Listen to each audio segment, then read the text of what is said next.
Hello and welcome to the Freedom Show. My name is Ryan Lee, the founder of Freedym.com, the #1 resource for heart-centered lifestyle entrepreneurs. And right now you are listening to the #1 Freedom Show. It's the daily show featuring 10 minutes of fluff-free advice showing you how to create a true lifestyle business. Because it's not just about the money, it's about the freedom. And I have a special gift for you, my friend. You can download my best business building, income generating advice. I've condensed 15 years down into just 3 pages. It takes like 2 minutes to read.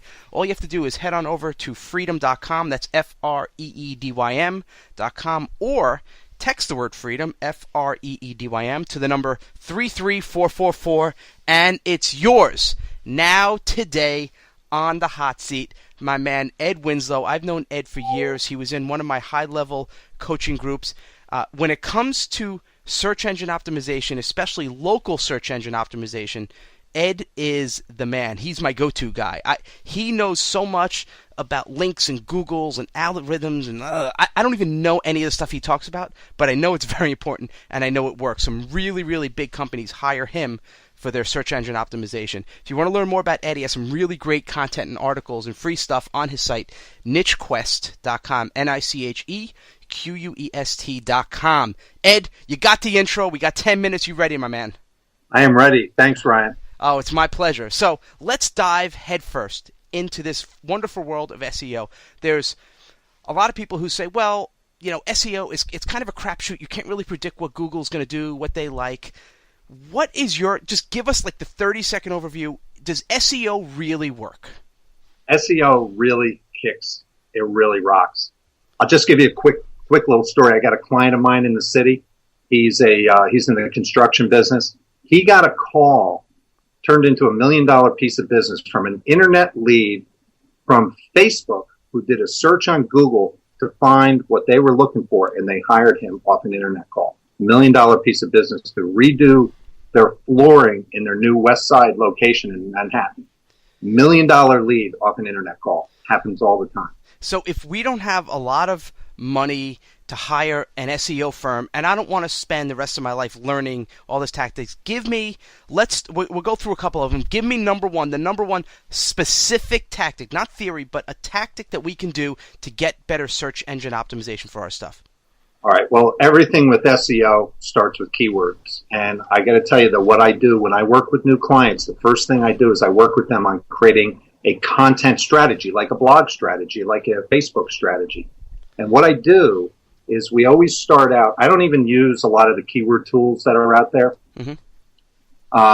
What I do is we go over to Amazon. Okay. And Amazon is just such an awesome tool. So just go and do a search on your particular topic and look at the books that are listed in Amazon. If you go look in the top selling books, if you can find books that are in your category that are in the top 50,000 sellers, and you want to look for books that are in the top 50,000 that have 15 to 20 reviews, and those, if you can find that many reviews, you know that you've got an engaged audience. So then what you do is you go look at the index and look, or the table of contents, and look at and see what the content is that people are paying for. This is research that's already done. Okay. From there, you can craft your strategy. I don't care whether you're looking to create a nationwide strategy or you're looking to create a local, regional strategy. All the information is already there over at Amazon. That is the #1 place to start. That is a great tactic, by the way. I never thought of that for search engine optimization. So let's now role play a little bit. I go to Amazon, and let's say I'm in the health and fitness niche, and I want to have people, let's say I'm working with athletes and I want them to run faster. So I did the keyword search, I looked at Amazon, and it's like speed training is the stuff. But I look, and there's 50 million results for speed training in Google. What do I do from there? Well, what you want to do is if you go over to Amazon and you type in, use Amazon as a search engine. Mm-hmm. And just look at the books that are there. So you can sort them by bestseller, most popular, highest reviews. Go and look at the bestsellers, look at the highest reviews, and then look at the content that's in these books. Now, what you might do is just take a couple different books, and you might find a little information from one book a little bit of information from another book, and then you start to craft your strategy. And you want to start getting very specific. And what you're really so if you doing see speed training, and just not to cut you off, but speed training, that might be too broad. So I start looking, and I'm looking right now on Amazon as you're saying this, and the number one book here is Speed Training for Combat, Boxing, Martial Arts, and MMA. Training for Speed, Agility, and Quickness. Speed Training, How to Develop Your Maximum Speed for Martial Arts. Training for Speed, Agility, and Quickness. Ultimate Speed Training Program. So do I then try to find some of the longer tail keywords and build strategy around that? It's all right in there. All you got to do is start there. Use the information in Amazon. Then you can start taking some of those keyword terms that you find in those books and just do little Google searches, right? Okay. And Google will give you ideas that people are searching for. And you craft it from there. You build your entire strategy around the demand. Okay, so now that let's say we've done this, we went into Google, and the keyword phrase is going to be speed, agility, and quickness training. Okay. Right.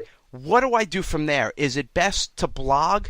Do I do a YouTube video, Facebook post, or all the above, or none of the above? You know what? You do it all. And what you do is you're reorganizing the same information many different ways.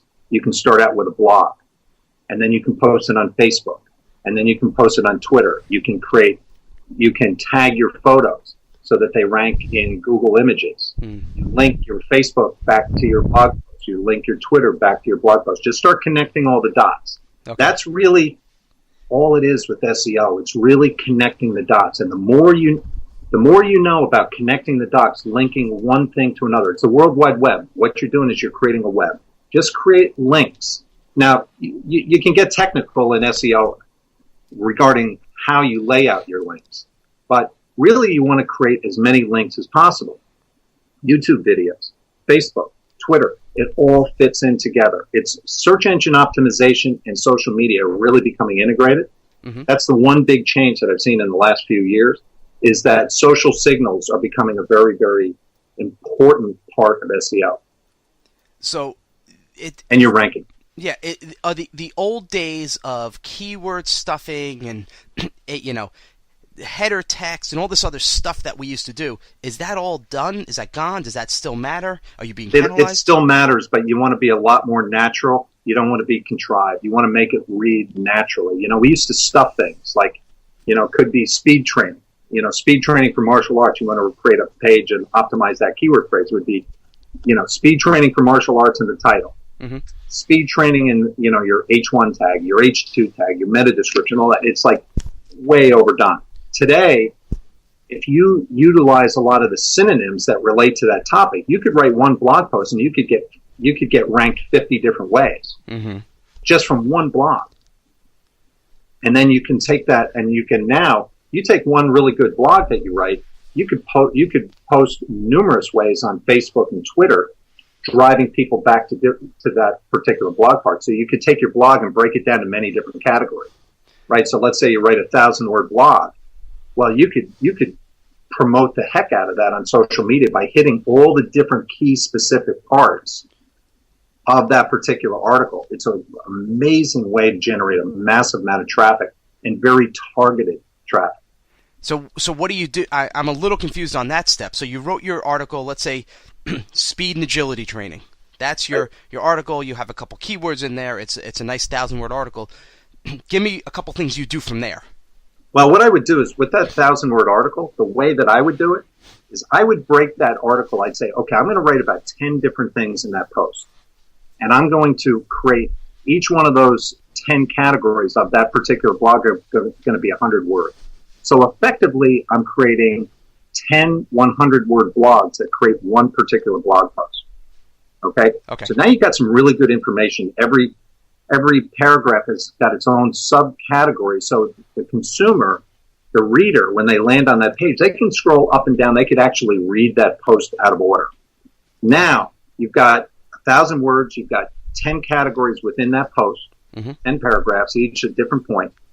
Now you can go over to Facebook and you can do a post on, let's say, paragraph number 1, which is a specific point. You can do a Facebook post on number 2, which is a specific point, and so on down the list.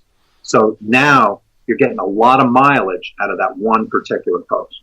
I got it. That's a really cool idea, because there is some data out there that says that the most shared content online is actually 1,500 words or more. Mm-hmm. So the strategy becomes, so what's your strategy? Are you better to write a blog every day? Or maybe are you better off to write really one good one once a week? I would opt on one really good one once a week, and then use your social media to drive traffic to that post. And then that post is also going to get so many different keyword or Google search results. Right. So you're really maximizing the exposure of so many. I mean, you're really creating a real buzz around that particular article. It's a really cool way to. I mean, I'm doing that for clients of mine, mm-hmm. and it's working extremely well. Great stuff. I knew you were going to bring the heat, Ed.